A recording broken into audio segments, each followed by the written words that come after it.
கிறிஸ்துவுக்குள் பிரியமானவர்களே, கர்த்தரும் இரட்சகருமாய் இயேசு கிறிஸ்துவின் ஈடின் நாமத்தினாலே உங்கள் யாவருக்கும் என் அன்பின் வாழ்த்து தெரிவித்து விடுகிறேன். தேவன் அருளிய அப்பம் பிரேயர் மினிஸ்டர் மூலியமாக உங்களோடு சந்திப்பதில் மிகுந்த மகிழ்ச்சி அடைகிறேன். தினம்தோறும் இரவு நேரத்திலே தூங்கும் முன்பாக பரிசுத்த வேதாந்தத்தின் ஒரு பகுதி நாம் தியானித்து நம்முடைய குடும்ப பாதுகாப்பிற்காக நாம் ஜெபித்து வருகிறோம். தூங்கும் முன்பாக கர்த்தருடைய பிள்ளைகள் கேளுங்கள். எரேமியா 3 அதிகாரம் 20 முதல் 22 ஆகிய வசனங்கள். ஒரு மனைவி தன் புருஷனுக்கு துரோகம் செய்வது போல இஸ்ரவேல் வம்சத்தாராகிய நீங்கள் எனக்கு துரோகம் செய்தது மெய் என்று கர்த்தர் சொல்கிறார். இஸ்ரவேல் புத்திரர் தங்கள் வழியை மாறுபாடாக்கி தங்கள் தேவனாய் கர்த்தரை மறந்தது நிமித்தம் அழுது கொண்டு விண்ணப்பம் செய்யும் சத்தம் உயர்ந்த ஸ்தானங்களிலே கேட்கப்படும். சீர்கெட்ட பிள்ளைகளே திரும்புங்கள், உங்கள் சீர்கேடுகளை குணமாக்குவேன் என்றார். இதோ உம்மிடத்தில் வருகிறோம், நீரே எங்கள் தேவனாகிய கர்த்தர். ஹல்லேலூயா. கிறிஸ்துவுக்குள் பிரியமானவர்களே, கர்த்தருடைய பிள்ளைகள் யாரெல்லாம் இந்த இரவு நேரத்தில் இணைந்திருக்கிறீங்களோ, நம்ம எல்லாரும் எந்த சூழ்நிலையிலே இணைந்திருந்தாலும் சரி, இந்த இரவு நேரத்தில் தூங்கும் முன்பாக நிறைய குடும்பத்திலே பல காரியங்கள் நம்ம யோசிப்போம்.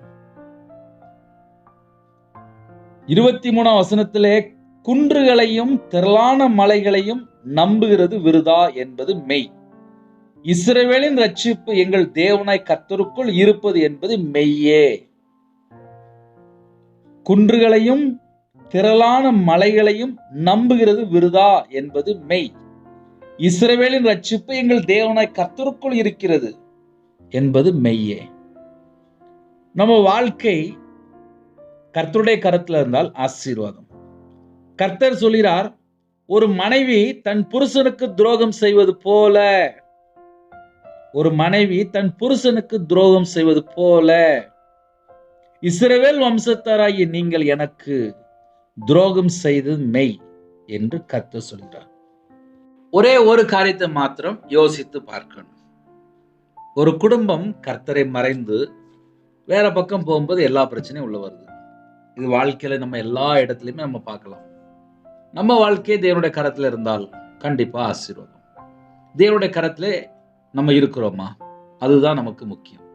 ஏன்னா சில குடும்பத்திலே பல சூழ்நிலையில இந்த இரவு நேரத்தில் நீங்க செய்தி கேட்பீங்க, நம்ம இருதயத்துக்குள்ளே தேவன் இருப்பாரானால் கண்டிப்பா ஆசீர்வாதம். நம்ம இருதயத்துக்குள்ளே தேவன் இருக்கிறாரா, அதை எப்படி கண்டுபிடிக்கலாம்? இன்னைக்குள்ள செய்தியில நம்ம அறிந்து கொள்ள முடியும். ஒரு மனைவி தன் புருஷனுக்கு துரோகம் செய்வது போல, சில குடும்பத்துல துரோகம் செஞ்சு வாழ்ந்துட்டு இருப்பாங்க. அதை நம்ம எப்படி சொல்லுவோம் அப்படின்னா, கள்ள உறவு, கள்ள தொடர்பு. குடும்பத்திலே பலவிதமான பிரச்சனைக்கு இது ஒரு காரணம். ஒரு மனைவி தன் புருஷனுக்கு துரோகம் செய்வது போல, இல்லை ஒரு புருஷன் தன் மனைவிக்கு துரோகம் செய்வது போல. ஏன்னா இப்போ இந்த கடைசி காலத்தில் எங்கே பார்த்தாலும் கள்ள தொடர்பு. நிறைய ஜெபகுறிப்பு வரும்போது கண்ணீரோடு வருவாங்க. என்னன்னு கேட்கும்போது, என் கணவர் எனக்கு மறுபடியும் வீட்டுக்கு வரணும், வேற ஒரு பெண்ணோட வாழ்ந்துட்டு இருக்கிறாங்க. நிறைய குடும்பத்தில் கண்ணீர் கண்ணீர் கண்ணீர். தேவன் சொல்கிறார், ஒரு மனைவி தன் புருஷனுக்கு துரோகம் செய்வது போல இஸ்ரவேல் வம்சத்தாராகிய நீங்கள் எனக்கு துரோகம் செய்தது மெய். இஸ்ரவேல் வம்சத்தாராகிய நீங்கள் எனக்கு துரோகம் செய்து மெய் என்று கர்த்தர் சொல்கிறார். இஸ்ரவேல் புத்திரர் தங்கள் வழியை மாறுபாடாக்கி, தங்கள் வழியை மாறுபாடு ஆக்கியாச்சு அப்படின்னாலே இஷ்டம் போல அதுக்கப்புறம் போக ஆரம்பிச்சிருவாங்க. ஒரு மனுஷனோட வாழ்க்கையில வழி கரெக்டா இருக்கணும். காலைல தூங்கி எழுந்திரிச்சோன்னே நான் இப்படிதான் இருப்பேன், 24 மணி நேரம் வாழ்க்கையில என் வழி இதுதான். இயேசு கிறிஸ்து அழகா சொன்னார் புதிய ஏற்பாடுல, நானே வழி, நானே சத்தியம், நானே ஜீவன். அப்ப கர்த்தருடைய வழியில ஒரு மனுஷன் நடக்க ஆரம்பிச்சதுன்னா அந்த வழி சத்தியமான வழி. அப்ப மாறுபாடான வழி என்ன அப்படின்னு சொல்லி பார்க்கும்போது, அது லாஸ்ட் எங்கே போய் முடியும்? கேடான காரியத்தில் போய் முடியும். சிம்பிளாக சொல்லணும் அப்படின்னா அது கரெக்டாக இருக்காது, அது ஒரு ஆசீர்வாதமாக இருக்காது. அது வழி தப்பி போயிட்டு இருப்பாங்க, இஷ்டம் போல போயிட்டு இருப்பாங்க. அது எங்கேயாவது ஒரு ஆபத்தில் போய் கரெக்டாக நிற்கும். இஸ்ரவேல் புத்திரர் தங்கள் வழியை மாறுபாடாக்கி தங்கள் தேவனாய் கர்த்தரை மறந்தது நிமித்தம். இந்த பிரச்சனை எதனால வருது அப்படின்னு சொல்லி பார்க்கும்போது, தங்கள் தேவனாய் கர்த்தரை மறந்தது நிமித்தம். இன்னைக்கு நிறைய குடும்பத்திலே யாரை மறந்துடுறாங்க அப்படின்னா தேவனை மறந்துடுவாங்க. தேவனை மறந்துட்டு எல்லா பக்கம் சுற்றி முடிச்சுட்டு அதுக்கப்புறம் தேவனோட சமூகத்தில் வருவாங்க. என்னன்னு கேட்டா, எல்லா பக்கமும் நான் போனேன், எனக்கு எங்கேயுமே நிம்மதி கிடைக்கல. அதில் சில குடும்பத்தில் என்ன பண்ணுவாங்கன்னா நேரா தண்ணி அடிக்க போயிடுவாங்க. தண்ணி அடித்தாலாவது சமாதானம் கிடைக்குமா? நிறைய லட்சமாக கடன் இருக்கும். வீட்டில் பார்த்தா சண்டை ஓடிட்டு இருக்கும், கடன்காரன் நெருக்கிட்டு இருப்பான், ஏகப்பட்ட பிரச்சனை இருக்கும். லாஸ்ட் என்ன பண்ணுவாங்க அப்படின்னா நேரா தண்ணி அடிக்க போயிடுவாங்க. தண்ணி அடித்தாலும் சமாதானம் கிடைக்குமான்னு சொல்லி பார்த்தா 2 மணி நேரம் 3 மணி நேரத்தில் தண்ணி அடித்து இறங்கிடுது. அதுக்கப்புறம் பார்த்தா நிம்மதி இல்லாமல் இருப்பாங்க. கையில் காசும் போயிரும், நிம்மதி இருக்காது. அப்போ புலம்பிக் கொண்டு அழுது கொண்டு, ஐயோ நான் கடன் வாங்கிட்டேன், நான் நிம்மதி இல்லை. இதெல்லாம் எதுக்குன்னே வருது அப்படின்னா, தங்கள் தேவனாய் கர்த்தரை மறந்தது நிமித்தம். ஒரு மனுஷன் கூட கர்த்தர் இருப்பாரானால் ஆசீர்வாதம். இன்னைக்கு நிறைய குடும்பத்துல கர்த்தர் கூட இருக்கிறாரா அப்படின்னு சொல்லி கேட்டால் அது ஒரு பெரிய சந்தேகமான லிஸ்ட்ல தான் இருக்கு. அதை ஏன் நம்ம சொல்ல வேண்டியது அப்படின்னா, நான் நினைச்சதெல்லாம் சாதிக்கணும், கர்த்தர் பிரியமானது இதுவா அப்படின்னு சொல்லி கேட்கல மாட்டாங்க. நான் நினைச்சேன் இது செய்வேன், அவ்வளவுதான். செஞ்சுட்டு முடியலன்னா அப்புறம் நைட்டு உட்காந்து புலம்பிட்டு இருக்கிறது. கேட்டேன், நான் இதை ஆசைப்பட்டேன், நான் செஞ்சேன், நான் நஷ்டமாயிட்டேன், அப்படி ஆயிட்டு இப்படி ஆயிட்டு அப்படிம்பாங்க. ஒரு விஷயத்த செய்யறதுக்கு முன்னாடி தேவனோட சமூகத்தில் போய் முழங்கால் போட்டு, இப்படி ஒன்று யோசிக்கிறேன்ப்பா, இது கரெக்டா தப்பா, எனக்கு கொஞ்சம் பேசுங்கப்பா, உங்கள்கிட்ட வந்து நான் விசாரிக்க வந்திருக்கேன்ப்பா, உங்கள் பாதப்புள்ள நான் வந்திருக்கிறேன்ப்பா, எனக்கு கரெக்டான காரியம் எனக்கு எதுவும் தெரிலப்பா. அது திருமண காரியமாக இருக்கலாம், படிக்கிற பிள்ளைகளாக இருக்கலாம், வேலைக்கு உள்ள காரியமாக இருக்கலாம், சிறு வயசுலேருந்து முதியோர் வரை எல்லாருக்கும் ஒரே சட்டம் தான். நான் ரொம்ப கடனில் கஷ்டப்படும் போது பக்கத்தில் சர்ச்சில் போய் அழுது ஜெபம் பண்ண ஆரம்பித்தேன். இன்றைக்கி 2026 உயிரோடு தான் இருக்கேன். அப்படின்னா என்ன அர்த்தம் அப்படின்னா, முதல்ல ஒரு மனுஷன் உயிரோடு இருக்கணும் அப்படின்னாலே முதல்ல தேவனோட சமூகத்துக்கு வரணும். கடன் பிரச்சனை, அதிகமான கடன், இன்னொரு பக்கம் மாந்திரியம், இன்னொரு பக்கம் எனக்கு நானே விற்கிறதுக்கு கையில் பணம் கொடுத்துட்டேன். கிட்டத்தட்ட ஒரு மனுஷனை நம்பி விற்கிறதுக்கு மாந்திரியத்துக்கு 13 லட்சம், 1 ரூபா இல்லை 2 ரூபா இல்லை, பல லட்சங்கள். அதனால் என்னோடய வாழ்க்கையில் இந்த பிரச்சனைகள் என்ன, போராட்டம்னா என்ன, கர்த்தரை மறந்தால் என்ன ஆகும், கர்த்தரை விட்டு தள்ளி போனால் என்ன ஆகும், இதெல்லாம் நல்லா தெரியும். தங்கள் தேவனாய் கர்த்தரை மறந்தது நிமித்தம். இப்போ அது அப்படியே என் வாழ்க்கையில் உள்ள ஒரு காரியத்தை நான் சொல்கிறேன், அது உங்களுக்கு புரிந்து கொள்ள ஈஸியாக இருக்கும். நான் ஒரு 50-55 லட்ச ரூபா கடனில் இருக்கும்போது பக்கத்தில் சர்ச் இருக்கு, சர்ச்சில் போய் அழுது தான் ஜெபம் பண்ணேன். கையில் பைபிள் எடுத்து வாசிக்கும்போது ஆட்டோமேட்டிக்காக கண்ணீர் வந்துடும். 1 வருஷம் இல்லை, 2 வருஷம் இல்லை, கிட்டத்தட்ட ஒரு 5 வருஷம் 6 வருஷம், அதிகமாக தான் இன்னும் இருக்கும், ஒரு 7 வருஷம் கிட்ட இருக்கும், அட்லீஸ்ட் ஒரு 5 வருஷம். இந்த 5 வருஷமே நான் பைபிள் வாசிக்கும்போது கண்ணீர் வந்துடும், ஜெபிக்கும்போது ஆட்டோமேட்டிக்காக கண்ணீர் வந்துடும். தங்கள் தேவனாய் கர்த்தரை மறந்தது நிமித்தம் அழுது கொண்டு விண்ணப்பம் செய்யும் சத்தம் உயர்ந்த ஸ்தானங்களிலே கேட்கப்படும். இது என் வாழ்க்கையில் நடந்திருக்கு. அதனால பைபிள்ல அழுது கொண்டு விண்ணப்பம் செய்யும் சத்தம் அப்படின்னு ஒன்று நம்ம என்னமோ ஏதமோ நினைச்சிடக்கூடாது. ஒரு மனுஷனோட வாழ்க்கையில கர்த்தரை மறந்து கர்த்தரை விட்டு தள்ளி போகும்போது அவனோட வாழ்க்கை ஆட்டோமேட்டிக்கா கண்ணீர் வாழ்க்கையா மாறிடுது. ஒரு வாலிப பிள்ளை இல்ல ஒரு வாலிப பையன், வாலிப வயசுல உன் சிறுசியரை நினை, இதுதான் பைபிள் சட்டம். பெற்றோருக்கு கீழ்ப்படிங்க, இது ஒரு சட்டம். விக்கிரத்து போகக்கூடாது, நமக்கு ஏகப்பட்ட சட்டம் இருக்கு. ஆனா நம்ம மக்கள் என்ன பண்ணுவாங்க, அம்மா அப்பாவுக்கு கீழ்ப்படிய மாட்டாங்க, வாலிப வயசுல தேவனை விட்டு தள்ளி போவாங்க, விக்கிரத்துக்குள்ள போவாங்க, சிலை வழிபாடுகளுக்குள்ள போவாங்க. அழகா வசனம் போட்டு, தங்கள் தேவனாய் கர்த்தரை மறந்தது நிமித்தம்.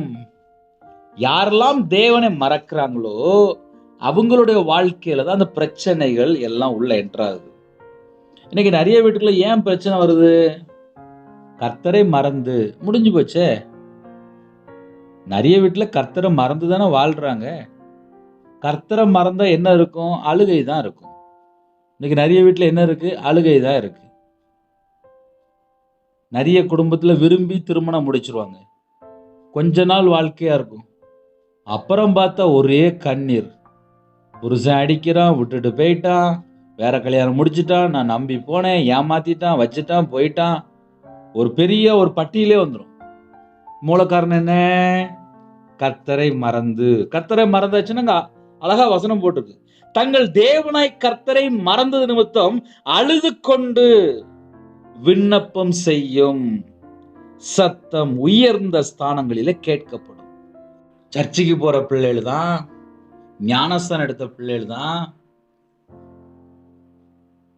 நிறைய குடும்பத்துல எங்க பிரச்சனை ஆரம்பிக்கு, ஒரு 3 மாசம் முன்னாடி ஒரு வாலிப மகள்கிட்ட பேசும்போது அந்த வாலிப மகள் சொன்னா, நான் கிட்டத்தட்ட ஒரு 3 தடவை ஃபுல் பைபிள் வாசிச்சு முடிச்சுட்டேன், 4வது தடவை வாசிச்சுட்டு இருக்கேன் அப்படின்னா. ஆனா அந்த வாலிப மகள் பக்கத்துல ஒரு அம்மா இருந்துச்சு. அந்த அம்மா சொன்னாங்க, பிரதர் இப்போ இந்த மகள் கையில பைபிள் வாசிக்கிறது இல்லை, நல்ல சினிமா பாட்டு கேட்கா, செல்போன்ல இஷ்டம் போல இருக்கா, சர்ச்சுக்கு போல, ஃப்ரெண்டோட சேர்ந்து நல்ல இஷ்டம் போல இருக்கா அப்படின்னு சொல்லி அந்த பக்கத்தில் உள்ள ஒரு அம்மா சொன்னாங்க. அந்த மகள் உடனே சொன்னேன், நான் இப்போ ரொம்ப பைபிள் வாசிக்கலனே, நான் தேவனை தேடலை, நான் சர்ச்சுக்கு கூட ஒழுங்கா போல அப்படின்னு சொல்லி உண்மையை அப்படியே சொன்னேன். பிறந்ததுலேருந்து சர்ச்சுக்கு போகிற பிள்ளை தான், 3 தடவை பைபிள் வாசித்து முடிச்சிட்டா. ஆனால் இப்போ சர்ச்சுக்கு போகல, தேவனை தேடலை, பைபிள் வாசிக்கலை. வயசு பார்த்தா மிஞ்சி போனால் ஒரு 18 வயசு தான் இருக்கும். அந்த 18 வயசுக்குள்ளேயே கிட்டத்தட்ட ஒரு 3 தடவை பைபிள் வாசித்து முடிச்சிட்டா, 4வது தடவை வாசித்து முடிக்க போகிறேன் அப்படின்னா. ஆனால் இப்போ உள்ள ரிப்போர்ட் என்னன்னு சொல்லி பார்க்கும்போது அவள் தேவனை மறந்துட்டான். தேவனை மறந்தா என்ன ஆகும் அப்படின்னா, அழுது கொண்டு விண்ணப்பம் செய்யும் காலம் வந்துடும். அப்போ ஒரு குடும்பத்தில் ஏன் கண்ணீர் வருது? வாலிப வயசுல உன் சிருஷ்டிகரை நினை. வாலிப வயசுல தேவையில்லாம எங்கேயாவது எதுலையாவது போய் சிக்கிட்டு இருக்கும்போது அது அவங்களுடைய வாழ்க்கையில கண்ணீர் வாழ்க்கையா மாறிடுது. கண்ணீர் வாழ்க்கையா மாறுது. ஒரு குடும்பத்துல ஏன் கண்ணீர் வருது? நான் அழுதுருக்கேன், அதனால என்னால சொல்ல முடியும். நான் விக்கிரத்துக்கு பணம் கொடுத்துருக்கேன், மாந்திரத்துக்கு பணம் கொடுத்துருக்கேன், மனுஷனை நம்பி பணம் கொடுத்துருக்கேன். 1 ரூபா 2 ரூபாலாம் கொடுக்கல, 13 லட்சம் கொடுத்துருக்கேன். அதனால ஒரு மனுஷனுக்கு அடிமையா இருந்தால் எவ்வளவு பிரச்சனை வரும்னு சொல்லி எனக்கு தெரியும். சொந்த வீடை விற்றுருக்கேன், நகை விற்றுருக்கேன், நடு ரோட்டுக்கு வந்திருக்கேன், வியாபாரத்தை விட்டுருக்கேன், நடு ரோட்டுக்கு வந்திருக்கேன்.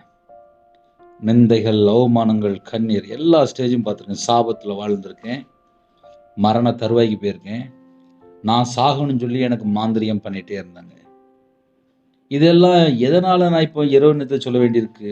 ஒரு மனைவி தன் புருஷனுக்கு துரோகம் செய்வது போல இஸ்ரவேல் வம்சத்தாராகிய நீங்கள் எனக்கு துரோகம் செய்து மெய் என்று கர்த்தர் சொல்கிறார். இப்ப நிறைய குடும்பத்துல கர்த்தருக்கு விரோதமான நிறைய காரியத்துக்குள்ள போயிருந்தாங்க. அப்ப இரவு நேரத்திலே ஒருவேளை, அண்ணே எங்க வாழ்க்கை இப்படிதானே இருக்கு அப்படின்னு சொல்லி ஒருவேளை யாராவது புலம்பிட்டு இருந்தால் உங்களுக்கும் இன்னைக்கு உள்ள செய்தி இருக்கு. எப்படின்னா, கடைசி பாயிண்ட் இதோ, உம்மிடத்தில் வருகிறோம், நீரே எங்கள் தேவனாய் கர்த்தர். உம்மிடத்தில் வருகிறோம். நம்ம கடைசியில் எங்க போறோம்? கர்த்தர் தானே போறோம். அப்ப அந்த இரவு நேரத்தில் ஒரு சின்ன ஜெபம் பண்ணும்போது, நாங்க உம்மிடத்தில் வந்திருக்கிறோம்ப்பா, எங்களுக்கு சமாதானம் தாங்க, எங்களை குணமாக்குங்கன்னு சொல்லி நம்ம கேட்கும்போது கண்டிப்பா நம்ம குடும்பத்தை கண்ணீரை துடைத்து குணமாக்குவார். இன்னைக்கு நிறைய குடும்பத்துல கண்ணீர் வாழ்க்கை. அந்த கண்ணீர் வாழ்க்கைக்கு பின்னாடி என்ன இருக்கு அப்படின்னு சொல்லி பார்க்கும்போது, கர்த்தரை விட்டு தள்ளி போன நிறைய காரியங்கள் இருக்கு. தங்கள் தேவனாய் கர்த்தரை மறந்தது நிமித்தம் அழுது கொண்டு விண்ணப்பம் செய்யும் சத்தம் உயர்ந்த ஸ்தானங்களிலே கேட்கப்படும். சீர்கெட்ட பிள்ளைகளே திரும்புங்கள், உங்கள் சீர்கேடுகளை குணமாக்குவேன் என்றார். சீர்கெட்ட பிள்ளைகளே, இந்த வசனம் கேட்கும் போதே ரொம்ப கஷ்டமா இருக்கும். சீர்கெட்ட பிள்ளைகளே, சீர்கெட்ட பிள்ளைகளே. கர்த்தரை விட்டு தள்ளி போயாச்சுனாலே ஒரு மனுஷன் கெட்டு போயிடுவான். திரும்புங்கள், உங்கள் சீர்கேடுகளை குணமாக்குவேன். நீங்க எங்கெல்லாம் கர்த்தரை விட்டு தள்ளி போனீங்களோ அந்த எல்லா காரியத்தையும் குணமாக்குவேன் என்று கர்த்தர் சொல்கிறார். என் வாழ்க்கையில நான் கர்த்தரை விட்டு தள்ளி போயிருக்கேன். கர்த்தருடைய சமூகத்துல வரும்போது தான் எனக்கு சமாதானம்னா என்னன்னு சொல்லி மறுபடியும் தெரிஞ்சுது. நான் சமாதானம் இல்லாமல் துக்க முகத்தோடு நான் வாழ்ந்த ஒரு நபர். அதனால பைபிள் வசனம் வாசிக்கும் போது என் கூட ஆவியானவர் பேசியிருக்காரு. நான் கர்த்தர் பக்கம் மனம் திரும்பி இருக்கேன். இன்னைக்கு குடும்பமாக உயிரோடு இருக்கேன். ஒரு மனுஷன் உயிரோடு இருக்க பெருசு. ஏன்னா இந்த கடைசி காலத்தில் நெருங்கி நிற்கிற பாவம் எங்கே திரும்பினாலும் ஒரு மனுஷன் எப்படியாவது ஒரு அடிமேல சிக்கி கொள்றான். எப்படிப்பா அடிமேல சிக்கி கொள்றான்னு சொல்லி பார்த்தா கையில செல்போனே போதும். அப்போ சீர்கெட்ட பிள்ளைகள் அப்படின்னா எங்கெல்லாம் ஒரு மனுஷன் கர்த்தரை விட்டு தள்ளி போறானோ அதனால தான் ஒரு மனுஷனுடைய வாழ்க்கையில சீர்கேடான காரியங்கள் வருது. ஒரு மனுஷன் சீர்கெட்டு போயிட்டான் அப்படின்னாலே முடிஞ்சிட்டு. அப்புறம் நிம்மதி இருக்காது, தூக்கம் இருக்காது, புலம்பிட்டு இருப்பான், அழுதுட்டு இருப்பான். எதுக்கு என்ன ஏதுன்னே தெரியாது. சில வாலிப பிள்ளைகள்லாம் ஒன்று செல்ஃபோனை அந்த போர்வைக்குள்ள வச்சு அப்படியே பார்த்துட்டு இருப்பாங்க, இல்லைன்னா போர்வைக்குள்ள போய் அழுதுட்டு இருப்பாங்க. சில குடும்பத்தில் நைட் நேரத்தில் மரண பயம். இப்போ கடைசி காலத்தில் இப்போ சில குடும்பம் கடினமான இருதயமாக மாறிட்டு அவங்க எப்படி இருப்பாங்க அப்படின்னா எதுக்குமே கீழ்ப்படிய மாட்டாங்க. அவங்க வீம்பு, வைராக்கியம், கசப்பு, பகை, எரிச்சல் அப்படிதான் இருப்பாங்க. அது ஒரு குரூப். அப்போ எப்படிப்பட்ட ஜனங்கள் இந்த இரவு நேரத்தில் இணைந்திருந்தாலும் சரி, ஒரு குடும்பத்தில் வீம்பு, வைராக்கியம், கசப்பு, எரிச்சல்லாம் உள்ள இருந்துச்சு அப்படின்னா அவங்களுக்கு நிம்மதிலாம் இருக்காது. நான் நல்லா அழகா சொல்லித்தரேன். ஏன்னா இப்போ நிறைய குடும்பத்தில் சில வீட்டில் பணம் இருக்கு, சில வீட்டில் பணம் இல்லை. பணம் ஒரு பிரச்சனையே இல்லை. ஆனால் ஒரு மனுஷன் வளர்ந்து வரும்போது ஒரு கோபம், ஒரு எரிச்சல், ஒரு மூர்க்கம், ஒரு வைராக்கியம், ஒரு அந்த கசப்பான காரியங்கள், அந்த வித்து, அந்த விதை உள்ள இருந்துச்சு அப்படின்னா அவனுக்கு நிம்மதி இருக்காது. நீங்கள் யாருனாலும் இந்த செய்தி கேட்டாலும் பரவாயில்ல. ஏன்னா நம்ம வாழ்க்கை கர்த்தருக்குள் இருந்தால் தான் சமாதானம். ஐயா எங்கள் வீட்டில் நிம்மதியே இல்லை. ஏன் இல்லை? அப்படி என்ன பண்ணுறோம்? நம்ம வீட்டுக்குள்ளே என்ன பிரச்சனை? குட்டி பிள்ளைகளாக இருக்குது, 2 வயசு, 3 வயசு, 5 வயசு பிள்ளைகள் அடம்பிடிக்கு. உடனே செல்ஃபோனை கையில் கொடுத்துருந்தாங்க, கேட்டதெல்லாம் வாங்கி கொடுத்துருந்தாங்க. அந்த பிள்ளை வாலிப பிள்ளையோ இல்லை வாலிப பையனாகும்போது என்ன பண்ணும்? சின்ன வயசில் வாங்கி கொடுத்தோம், அடம் பிடிச்சா வாங்கி கொடுக்குறோம். அப்போ வாலிப பிள்ளைகள் ஆகும்போது அதே மாதிரி அடம் பிடிச்சிக்கிட்டே இருக்கும். இப்போ சின்ன வயசில் ஒரு பிள்ளையை எப்படி வளர்க்கணும், ஒரு குடும்பத்தில் எப்படி வளர்க்கணும், இதெல்லாம் அம்மா அப்பா மேலே தான் அந்த கடமை. அதனால் நைட் நேரத்தில் யாரெல்லாம் இந்த செய்தி கேட்குறீங்களோ, சீர்கெட்ட பிள்ளைகளே, கர்த்தரை விட்டு வழி விலகி போயாச்சுனாலே சீர்கெட்ட பிள்ளைகளே, திரும்புங்கள், உங்கள் சீர்கேடுகளை குணமாக்குவேன். கர்த்தர் பக்கம் திரும்பினா மட்டும்தான் கர்த்தர் உங்கள் சீர்கேடுகளை குணமாக்குவார். கர்த்தர் பக்கம் மனம் திரும்பாம அப்படியே சும்மா நைட்டு உட்காந்துட்டு இருந்தா ஒன்றும் சரிப்படாது. ஏன்னா இப்போ நைட் நேரத்தில் சில குடும்பத்தில் மன அழுத்தத்தில் பைத்தியக்காரன் மாதிரி புலம்பிட்டு இருக்கிறாங்க. ஐயோ ஐயோன்னு சொல்லி புலம்பிட்டு இருப்பாங்க. அப்படி வேண்டாம். கர்த்தரை நோக்கி பார்க்கும்போது பிரகாசம் அடைந்தார்கள். அவரை நோக்கி பார்த்தவர்கள் பிரகாசம். நம்ம வாழ்க்கை பிரகாசமா இருக்கணும், வெளிச்சமா இருக்கணும், வாழ்க்கை ஆசீர்வாதமா இருக்கணும். வேண்டாம், கர்த்தரை விட்டு தள்ளி போற காரியம் எதுவுமே வேண்டாம். நம்ம குடும்பம் ஆசீர்வாதமா இருக்கணும். சீர்கெட்ட பிள்ளைகளே திரும்புங்கள், உங்கள் சீர்கேடுகளை குணமாக்குவேன் என்றார். இதோ உம்மிடத்தில் வருகிறோம், நீரே எங்கள் தேவனாய் கர்த்தர். ஹல்லேலூயா. ஒரு மனுஷன் கர்த்தருடைய சமூகத்துல வந்தாலே போதும். அதுல நானும் ஒரு ஆளு. நான் கர்த்தரை விட்டு தள்ளி போனதுனால, நான் மாந்திரியத்துக்கும் விக்கிரத்துக்கும் மனுஷனை நம்பி பணம் கொடுத்து வாழ்ந்ததுனால, நான் கர்த்தர் பக்கம் மனம் திரும்பி அழுது கொண்டு விண்ணப்பத்தோடு வரும்போது இந்த நிமிஷம் வரையும் நான் உயிரோட இருக்கேன். ரவிராஜ் உயிரோட இருக்கான் அப்படின்னா தேவனுடைய கரம், அவ்வளவுதான். தேவ கிருபை, அவ்வளவுதான். தேவன் வச்ச அபிஷேகம், அவ்வளவுதான். ஊழியத்துக்கு அழைச்சாரு, இந்த நிமிஷம் வரைய சாப்பாடு போடுறாரு. வேற ஒண்ணுமே சொல்றதுக்கு ஒண்ணுமே இல்லை. குடும்பமா இருக்கேன். முடிஞ்சா எனக்காக ஜெபம் பண்ணிக்கோங்க. ஏன்னா அழுது கொண்டு விண்ணப்பம் செய்யும் சத்தம் உயர்ந்த ஸ்தானங்களிலே கேட்கப்படும். அதுல நானும் ஒரு ஆளு. ஏன்னா இப்ப நிறைய வீட்டுல கர்த்தரை மறந்துதான் வாழ்ந்துட்டு இருக்கிறாங்க. அப்ப கர்த்தர் பக்கம் திரும்புங்கள். கர்த்தர் பக்கம் திரும்பினா மட்டும்தான் ஒரு மனுஷனுக்கு நிம்மதியான தூக்கம், சமாதானம், ஆசீர்வாதம், வீட்டுக்குள்ள விடுதலை, நம்ம வாழ்க்கையே ஒரு செழிப்பா மாறும். அர்ப்பணிப்போமா? கண்களை மூடி நாம் ஜெபம் செய்வோம்.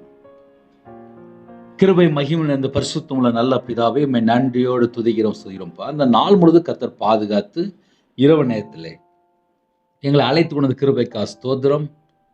எந்த குடும்பத்திலே கர்த்தரை மறந்து ஒரு மனைவி தன் புருஷனுக்கு துரோகம் செய்வது போல இஸ்ரவேல் வம்சத்தராகிய நீங்கள் எனக்கு துரோகம் செய்து மெய் என்று கர்த்தர் சொன்னீங்கப்பா.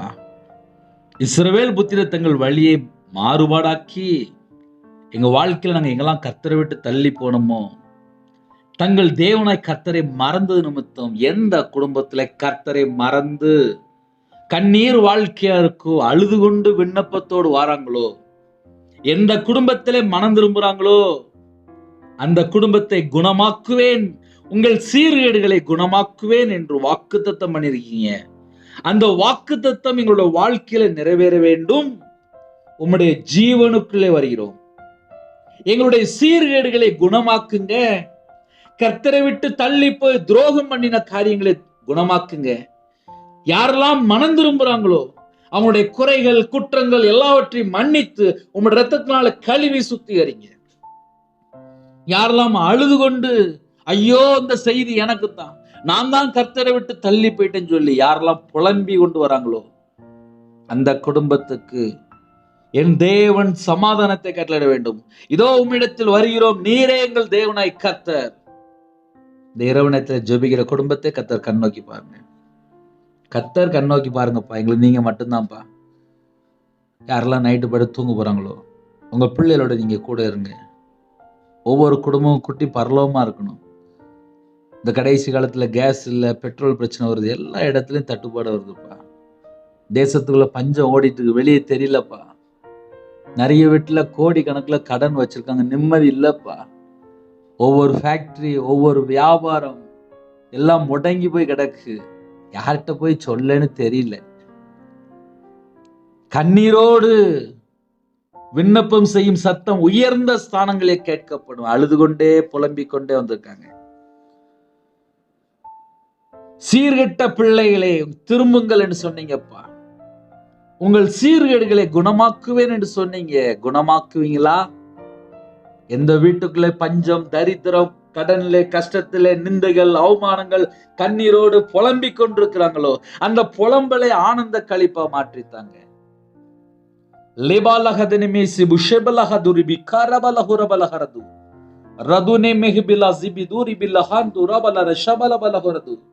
ரகதன மலர துரிபிதி ஷபலபக்க துரிபி கவதுனி மரஹந்தோர பலஹரது லிபா தூரபல பரப ஷிபலபல ஹோரபல கபுதி பெக்கேதுனா துனேஹாசி பிஹி பிலஹாஷ துரிபிஹி பிலஹோரி பிலஹரது ரதுனி மலஹாஷ துரிபி கபர கரபர துரிபி ரிபா கபுதி பெக்கேதுனா து ஷிஹதஹ பஹுபஹா திபிஹி பிஹி பிலஹரது ரதுனி மிஹி பிலஹசிதுனி மஹபிலஹரது ரபஹு துரிபி ஷபலஹதிபி கபரஹது ரபலஹரது ரதுனிமே தின ஷத ரிபல கரதர பர கபுதி பெக்கேதுனா ரிமாலஹு பிஹாஸ் பிஹி பிலஹாரி பிலஹரது ரதுஷி பிலபலஹு ரபர கரது ரபலஹரது தெனமஹ பிலஹசிது ரிஷபலஹு ரது ரபலஹரது ரது நிகலமலஹந்து ரபலர ஷலபலஹரது ஷிகபதுனி மிஹி பிலஹஸ் பிகபர துரிபி கரபர கபுதி பெக்கேதுனா.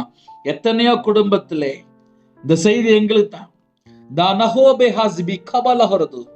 கர்த்தரோட சமூகத்துல வந்திருக்கிறீங்க. கர்த்தர் சொல்கிறார், லாதுனி ஷைபா கபதி பிகேதுனா. தேவனுக்கு பிரியமானபடி வாழ அர்ப்பணித்தால் இதோ இந்த இரவு நேரத்துல கர்த்தர் சுகமாக்குகிறார். லாதுஹா ஜிபிஹால பிலஹரது ரதுனிமிஹா சித்னிஷந்த டலபா கபதி பிகேதுனா ரீமால ஹதனிமேஷி பலஹோர் பில கபதி பிகேதுனா. எல்லா குறைகளெல்லாம் கர்த்தர் மன்னிக்கிறார். ரதுனிமிஹி பிலா சிபிஹால ஹோரது லா ஷைபஹாஸ் பிஹபில ஹோரபல கபது பெக்கேதுனா ரீதன மர சந்த டலப கபது பெக்கேதுனா. எல்லாருடைய குறைகளெல்லாம் மன்னிங்கப்பா, மன்னிங்கப்பா, மன்னிங்கப்பா. கர்த்தரை விட்டு தள்ளி போன துரிகரமான பாவம் எதுவா இருந்தாலும் என் தேவன் மன்னிக்கணும், என் தேவன் மன்னிக்கணும். ரீத நாம ராது ரீபா ஷபா லாபா லஹோரப லஹதுரபலா ரகதனி மிலா சிபு ஷிபலபா கபுது பெக்கேதுனா ரீஹதன மர கபுது பெக்கேதுனா லிஷலபா கபுது பெக்கேதுனா ரபதுன மல ஹதுன மர கபுது பெக்கேதுனா. எல்லா குறைகளெல்லாம் கர்த்தர் மன்னித்து உங்க பிள்ளைகளை பரிசுத்தப்படுத்தி உங்களோட ரத்தத்தினால கழுவி சுத்திகரிங்கப்பா. என் நாமத்து நிமித்தம் எதை கேட்டாலும் என்று சொன்னீங்க. இயேசு கிறிஸ்து நாமத்தினால கேட்கிறோம். ரீபா கபா துனா மர கரதுரபல ஹரது ரபதன மால ஹதுரபரப கபுது பெக்கேதுனா ரீதன மர சந்த டலப கபுது பெக்கேதுனா. எல்லாருடைய குறைகள் குற்றங்கள் எல்லாவற்றையும் கர்த்தர் இந்த இரவு நேரத்துல மன்னிங்கப்பா. மன்னித்து ஒவ்வொரு குடும்பத்துக்கும் கர்த்தர் சேமத்தை கட்டடுங்க. ரீதனா சந்தோ ரோல பலஹாதுன மர கபுது பெக்கேதுனா லபா தூன மர ஷபலப கபுது பெக்கேதுனா. நிரம்பி ஒளிர பாத்திரமா மாறட்டும்பா. என் நாமத்து நிமித்தம் எதை கேட்டாலும் என்று சொன்னீங்க. ஏசு கிறிஸ்து நாமத்தினாலே ஒவ்வொரு குடும்பமும் வேலி அடைக்கப்பட்டாச்சா. இந்த இரவு நேரத்துல எல்லா குடும்பத்திலும் தேவ சமாதானம் உண்டாகட்டும். ஷபா தூஹாஹா ஜினிமர கரதுரபலா லீபா கரதுரப கபுது பெக்கேதுனா. எல்லா தடையெல்லாம் ஏசு கிறிஸ்து நாமத்தினால் விலகட்டும். ஏசு கிறிஸ்து நாமத்தினால் விலகட்டும். ஏசு கிறிஸ்து நாமத்தினால் விலகட்டும்பா. எல்லா பொல்லல் சபிக்கப்பட்ட கிரியெல்லாம் ஏசு கிறிஸ்து நாமத்தினாலே சுட்டு எரிக்கப்படட்டும். ரீதனமர சந்த டலப கபுது பெக்கேதுனா ரகதன மல கபுது பெக்கேதுனா ரீபா கபுது பெக்கேதுனா ரபு ஷலப கபுது பெக்கேதுனா லீபா கபுது பெக்கேதுனா ரபு சந்த டலப கபுது பெக்கேதுனா. எல்லாருடைய குறைகள் எல்லாம் நீக்கி கர்த்தர் ஒவ்வொரு குடும்பத்தையும் ஆசீர்வதிங்க ராஜா. உம்முடைய சமூகத்திலே ஒவ்வொரு குடும்பத்தையும் அர்ப்பணிக்கிறோம் ராஜா. இந்த இரவு நேரத்துல யாரெல்லாம் நைட் ஷிப்ட்ல இருக்காங்களோ எல்லாரையும் கர்த்தர் வேலை அடைங்க. எல்லாரையும் கர்த்தர் வேலை அடைங்க. ரீதா நாமா ராதா நாமா லாபா ராபா ஷபா ஹோரபா கபுது பெக்கேதுனா. எல்லா குடும்பத்தையும் கர்த்தர் வேலை அடைங்கப்பா. எத்தனையோ தேசத்துக்குள்ளே நைட் ஷிப்ட்ல இருக்காங்க. அந்த எல்லா குடும்பத்தையும் கர்த்தர் ஆசீர்வதிங்கப்பா. பாதுகாத்து கொள்ளுங்க. வேலை அடைங்க. உங்களோட ரத்த கொடைகளை வேலை அடைங்க. வாகனத்துல போறாங்க, பஸ்ல போறாங்க, கார்ல போறாங்க, ட்ரெயின்ல போறாங்க, எல்லாருக்கும் சகலமான ஒரு பாதுகாப்பு உண்டாகட்டும்பா. விசேஷமா வியாதியோடு படுத்த படுக்கையில பலவீனத்தோட ஹாஸ்பிட்டல்ல அவசர சிகிச்சையில எங்க இருக்கிறாங்களோ அந்த இடத்துல விசேஷமா கர்த்தர் இறங்கி வரணும்ப்பா. உங்க பிள்ளைகளை தொட்டு சுகமாக்கி தரணும். தீர்காயுசாங்கப்பா. அப்பா சில குடும்பத்துல டெலிவரி போயிருக்காங்க. ஆபரேஷன் டெலிவரி ஆகக்கூடாதுப்பா. நார்மல் டெலிவரி ஆக்கித்தாங்கப்பா. உங்க கரத்துல அர்ப்பணிக்கிறோம். மாசமா இருக்க கர்த்தர் கூட இருங்க. சில குடும்பத்துல கற்பத்தினிக்கா ஜெபிக்கிறாங்கப்பா. கற்பத்தின்கனி கர்த்தரால் கிடைக்கிற சுதந்திரம். கர்த்தர் எங்களுக்கு ஆசீர்வதித்தாங்க. அந்த ஆசீர்வாதத்தை நாங்க பெற்றுக்கொண்டு சாட்சி சொல்லணும். கர்த்தர் கிருபை செய்யுங்க. இரவு நேரத்துல எந்த குடும்பத்துல திருமணத்துக்கு ஆயத்தமா இருக்காங்களோ பிள்ளைகளை பரிசுத்தப்படுத்துங்க. உங்க ரத்தத்தினால கழுவி சுத்திகரிங்க. எந்த நாட்டுக்குள்ள இருக்காங்களோப்பா எல்லா குடும்பத்தையும் விசேஷமா கர்த்தர் சந்திக்கணும். என் நாமத்து நிமித்தம் எதை கேட்டாலும் சொன்னீங்க ராஜா. எல்லா குடும்பத்தையும் கர்த்தர் சந்திங்க. எக்ஸாம் எழுதி கொண்டிருக்காங்க, எக்ஸாம் ஆயத்தமாயிட்டு இருக்காங்க. அந்த பிள்ளைகளுக்கு விசேஷமான ஞானம் தாங்க. எக்ஸாம் எழுத ரிசல்ட் வரும்போது நல்ல மார்க் இருக்கணும். கர்த்தர் கிருபை செய்யுங்க ராஜா. இரவு நேரத்துல தேவன் அருளி அப்போ மினிஸ்டர் மூலியமா இணைந்துகிற குடும்பங்கள் இயேசு கிறிஸ்து ரத்தத்தினால இயேசு நாமத்தினால வேலை அடைபடுது ராஜா. இரவு நேரத்திலே நல்ல இன்பமான தூக்கம் தாங்க வரக்கூடிய காரியத்தை வெளிப்படுத்துக்க தேவையில்ல சொப்பனங்கள், தேவையில்ல எண்ணங்கள், மரண பயங்கள், தற்கொலை எண்ணங்கள் எல்லாம் இயேசு கிறிஸ்து ரத்தத்தினாலே இயேசு கிறிஸ்து நாமத்தை சுட்டு எரிக்கப்படுது ராஜா. இரவு நேரத்திலே தனி ஜெபம் பண்ண, குடும்ப ஜெபம் பண்ண, உபவாசத்தோடு யாரெல்லாம் இருக்காங்களோ உம்முடைய சமூகத்துல விழித்திருக்க கர்த்தர் கிருபை செய்யுங்க. இந்த இரவு நேரத்துல எங்களை தாழ்த்தி அர்ப்பணிக்கிறோம். எல்லா தேச ஜனங்களையும் உம்முடைய ஜீவன்களை அர்ப்பணிக்கிறோம்ப்பா. யாரெல்லாம் தங்களை அர்ப்பணிக்கிறாங்களோ அவங்களோட வாழ்க்கையில எங்கெல்லாம் கர்த்தரை விட்டு தள்ளி போன காரியங்கள் இருக்கோ எல்லாவற்றையும் கர்த்தர் மன்னித்து எல்லா தேச ஜனங்களை கர்த்தர் விடுதலை செய்யுங்க. குடும்பத்தை ஆசிரியங்க. உம்முடைய பாதவில் அர்ப்பணிக்கிறோம்ப்பா. நிறைய குடும்பத்துல குடும்பம் ரட்சிக்கப்படாமல் பாவ அடிமையில வாழ்ந்துட்டு இருக்காங்க. விக்கிரத்துல இருக்காங்க, மாந்திரிய அடிமையில இருக்கிறாங்க. சில குடும்பத்திலே மதுபான அடிமை, போதை காரியங்கள், கஞ்சா வழக்கம், சில குடும்பத்திலே தவறான தொடர்பு, சில குடும்பத்துல வேசித்தனத்துல இருக்காங்க, சில குடும்பத்திலே அப்ப துரிச்சை, மோகிச்சை, காமவிகாரம், எத்தனையோ பாவத்துல அடிமையில இருக்காங்க. சில குடும்பத்துல வீம்பு வைராக்கியத்திலே குடும்பம் பிரிந்து போயிருக்கு, கோர்ட்டு கேஸ் போயிருக்காங்கப்பா. சில குடும்பத்திலே மதுபான அடிமை, கஞ்சா பழக்கம், போதை அடிமையில எந்த குடும்பத்துல அடிமையில இருக்காங்களோ அந்த அடிமைத்தனத்துல எல்லா சத்துருடைய சகல கிரியலாம் ஏசு கிறிஸ்து ரத்தத்தினாலே ஏசு கிறிஸ்து நாமத்துல சுட்டு எரிக்கப்படும் ராஜா. சத்துருவை பட்சிக்கிற அக்னி அனுப்புங்கப்பா. ரீபா லாபா ரபு ஷலபா கபுது பெக்கேதுனா ரீமா லஹன் தட்டானமா கபுது பெக்கேதுனா லீபா லாபா ரபு ஷபாலபா கபுது பெக்கேதுனா. நிறைய குடும்பத்துல செல்போன்ல அடிமையில இருக்காங்கப்பா. அந்த அடிமைத்தனத்துல கிரியெல்லாம் ஏசு கிறிஸ்து ரத்தத்தினாலே ஏசு கிறிஸ்து நாமத்தை சுட்டு எரிக்க ராஜா. ஒவ்வொரு குடும்பத்தை கர்த்தர் விசேஷமா விடுதலை தாங்க. இரவு நேரத்துல இன்பமான தூக்கம் தாங்க. எங்க வீட்டுக்குள்ள இயேசு கிறிஸ்து ராஜா மகா பிரபு இறங்கி வாங்கப்பா. எங்க வீடு முழுதும் இயேசு கிறிஸ்து ரத்தம் தெளிவட்டும். உருவின பட்டயத்தோட தேவ தூதர்கள் உள்ளாக விடட்டும். எங்க குடும்பம் குட்டி பரலோமா இருக்கணும். அதிகால வேளையிலே துதிக்கிற துதியோட எழும்பக்கத்தை கிருபை செய்யுங்க. கடன் பிரச்சனை எல்லாவற்றையும் மாற்றித்தாங்க. தேசத்துக்குள்ள பஞ்சோடி இருக்கிற பஞ்சத்தை நீக்குங்க. யுத்தம் நடக்க அந்த யுத்தத்தை சரி பண்ணுங்கப்பா. சமாதானத்தை தாங்கப்பா. ஒவ்வொரு தேசத்துக்குள்ளுமே சமாதானத்தை கட்டலுங்க. எந்த இடத்துல மரண தருவாயில் இருக்காங்களோ அந்த இடத்துல கர்த்தர் இறங்கி வாங்க. எழுப்புதலுக்காக வருகிறோம்ப்பா. எத்தனையோ கோடி ஜனங்கள் அழிந்து கொண்டிருக்கிறாங்க. அழிந்து போற ஆத்துமாக்களுக்கா திறப்புல நீக்க எழுப்புதலுக்கா ஜெபிக்க கிருபை தாங்க. எலெக்ஷன் வருதுப்பா. அந்த எலெக்ஷன்ல தேவனுடைய கரம் கூட இருக்கணும். இந்த வருஷத்துல தேவ திட்டத்தின்படியே நிறைவேறட்டும். தேவன் பொறுப்பெடுத்துங்க. உங்க நாம மகிமைப்படட்டும். இயேசு கிறிஸ்துவின் மூலம் பிதாவே, ஆமென். தேவனுக்கே மகிமை உண்டாதாக. கர்த்தர் தாமே உங்களை உங்கள் குடும்பத்தையும் சகல காரியத்திலும் சம்பூர்ண திருப்தியாக கர்த்தர் கொடுத்து ஆசீர்வதிப்பாராக. ஆமென். கர்த்தராகிய இயேசுவின் கிருபையும் பிதாவாகிய அன்பும் பரிசுத்தனுடைய ஐக்கியமும் இப்பொழுதும் எப்பொழுதும் சதா காலங்களிலும் நம் மன்னோடு கொடுப்பதாக. ஆமென். கிறிஸ்துவில் பிரியமானவர்களே, 9363064189 உண்டால் நாங்கள் உங்களுக்காக குடும்பத்துக்காக ஜெபிப்போம். நீங்களும் என்னுடைய ஊழியக்காத்துடன் ஜெபித்து கொள்ளுங்கள். கர்த்தர் உங்களையும் உங்கள் குடும்பத்தின் சகல காத்திலும் சம்பூர்ண திருப்தியாக ஆசீர்வதிப்பாராக. ஆமென். God bless you.